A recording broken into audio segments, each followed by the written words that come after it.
पल का साथ।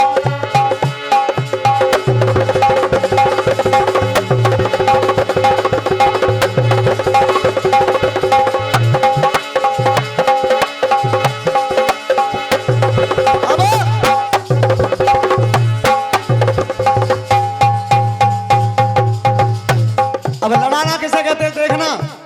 तुमने 5 मामा गाए, अब 6वां मामा तुम्हारा अगर बराबर में लड़े तब लड़ाना कहते हैं।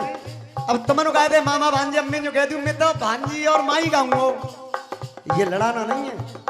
कह सकता हूँ मैं तो माई न लाऊंगा, मामा में चाहूँ काई लाऊंगा, मैं मामा ही लाऊंगा। आगे अगर आओ लड़ाने और लड़ने के लिए जवाब तो सभ्यता से गाना। मेरा वादा है पूरी रात में गोपाल भाई कहूंगा, आपसे कुछ नहीं कहूंगा। और अगर अब की बार तुमने उल्टा सीधा कहा तो मुझसे ज्यादा उल्टा कोई नहीं है इस कीर्तनबाजी में। हर कोई जानता है, हर कोई जानता है कि मुझसे ज्यादा उल्टा कोई नहीं है। तुम तो कुछ उल्टे नहीं हो। अब हमने हंसकर आपसे यूं ही कर ली बात, आप तरफ लेकर आए मेरे घर बारात हो। हद कर दी आपने, हद कर दी आपने। अब कह रहे हैं कि छल के पासे डार की जन कियो अत्याचार, और छल कियो पंडन के संग में गए लुगाई, और छलकियो पंडन के संग में गए लुगाई हाल। अब मैं ये पूछना चाहता हूं उस सभा में कोई छल किया था? छल नहीं हुआ था। कमी तो पांडवों की थी, और सबसे बड़ी कमी थी धर्मराज युधिष्ठिर की। बात सही हो तो ताली बजाना, अन्यथा चप्पल फेंक करके मार देना सर पर मेरे पे। कोई जोर जबरदस्ती नहीं की थी। केवल शकुनी मामा को पासे मिले थे ब्रह्मा जी से कि तू इन पासे को जहां भी डालेगा जीत तुम्हारी निश्चित होगी। वो भी वरदान था ब्रह्मा जी का, वरदान था।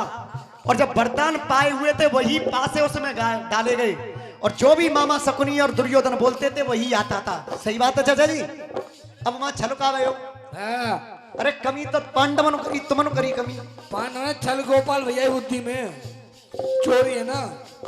क्यों किया कि जब खुद को भी हार गए, चारों भाइयों को हार गए, तो दुर्योधन को लगाने का अधिकार कैसे हो गया? सॉरी, धर्मराज को द्रौपदी को लगाने का अधिकार कहां से हो गया भाई? अब क्या कह रहे हैं? का युद्ध हुआ कुछ भी न कहा उस दुर्योधन के बाप ने, हद कर दी आपने, हद कर दी आपने, हद कर दी आपने, हद कर दी आपने। अब सुने, मात पिता प्यासे मेरे जल भरने आया। सही बात है साहब। इन्होंने कहा था कि मैं कहूंगा बाद में और तुम बोलोगे पहले। ऐसा ही लेख लेकर के आ रहा हूं कि मैं कहूंगा बाद में और जी बोलेंगे पहले। और मात पिता प्यासे मेरे मैं जल भरने आया, छुप करके मामा तेने मुझ पे तीर चलाया। कौन था वो? न जोर से सुना दो, सुन तो ना वो सुन ली करा है गोपाल भैया। और छिप करके मामा सीने पे तुमने तीर चलाया, और निर्दोषी को मार के तुमने, निर्दोषी को मार के मामा अब क्यों लग रहे कांपने? निर्दोषी को मार के मामा अब क्यों लग रहे कांपने? हद कर दी आपने, हद कर दी आपने, हद कर दी आपने, हद कर दी आपने, हद कर दी आपने, हद कर दी आपने। भयोसा जवाब ना है रोज बताओ पहले हाथ ऊपर करके, हाथ उठा के कहो कि फिर के हाथ ही ना उठे, ये होता है जवाब ना।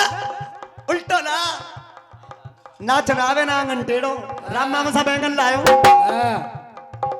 राम राम करिए गुड मॉर्निंग को जवाब दे रहा हूं। धन्य तुम्हारी बुद्धि को।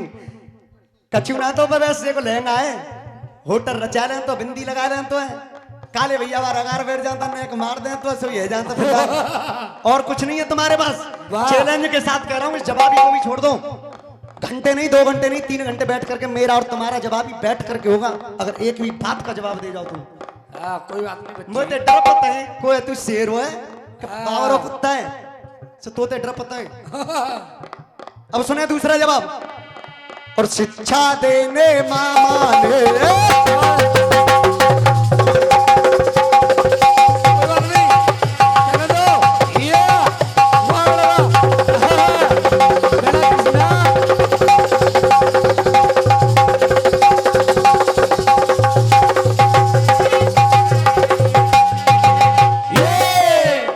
शिक्षा देने मामा ने बुला लिया है भांजा और छलकर बैठा साथ में मामा से कहा मान जा।